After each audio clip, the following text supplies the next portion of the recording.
Abang jangan main-main dengan saya, bang. Kenapa aku nak main-main dengan kau pula? Yelah, saya datang sini, saya cuma nak jumpa dengan suami Aniza, itu aja. Nyanyi? Justin Bieber, bang. Yes. Justin Bieber tu berbakat orangnya. Walaupun suara dia belum pecah, tetapi dia mempunyai ramai peminat di kalangan gadis-gadis remaja. Dan juga kanak-kanak. Dan bos aku pun suka. Dengan Justin Bieber? Nyanyi? Abang, apa kata abang bagi saya apa-apa lagu tempatan lah, bang. Bang Fiz ke, Hujan ke, Pelita ke. Apa kau tak suka Justin Bieber?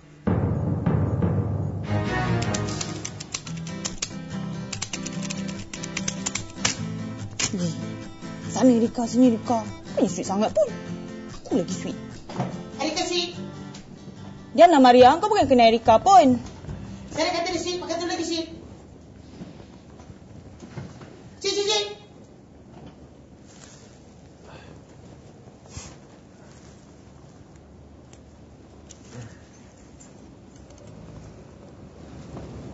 Sob, bolehkah you tolong orderkan bunga untuk Nora? Hah? Dia tengah rasa down sikit tu. Kenapa? Dia rasa susah nak buat report break-even amortization regression unit analysis. Barua? Bukannya susah sangat nak buat barua. Dia kan budak baru. Biasalah. Okey lah. You're my number one favorite girl. So strong. Oh ya, Sob. Sob. Kucing yang rosak tu, janganlah biar je tu. Buang, Baik, bos.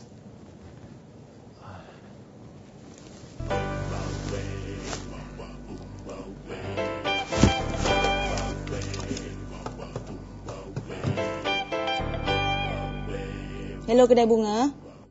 Memanglah saya suka lagu tu, bang. Tapi saya tak berapa nak hafal sangat lagu tu. Mustahil kau tak tengok MTV.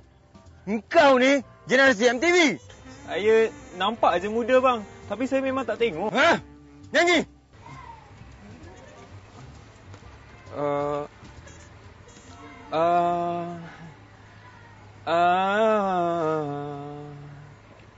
Na. Nari.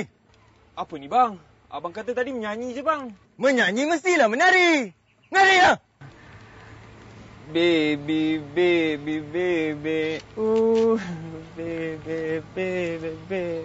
Ooh, like baby.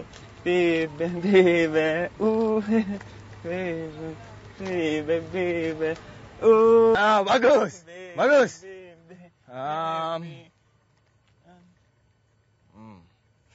Lagu kantoi? Lagu Ziavi tu, bang. Lagu tu susah, bang. Kau nak jumpa bos ke tak?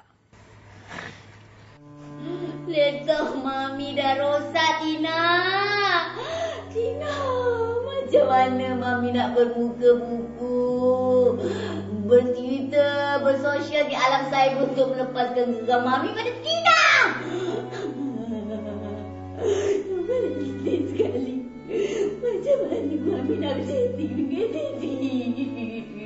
Ya, Mami. Mami jangan nak sedih.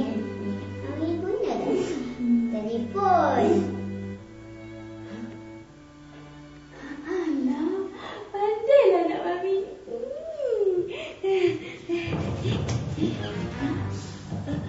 Tina, mana handphone Mami, Tina?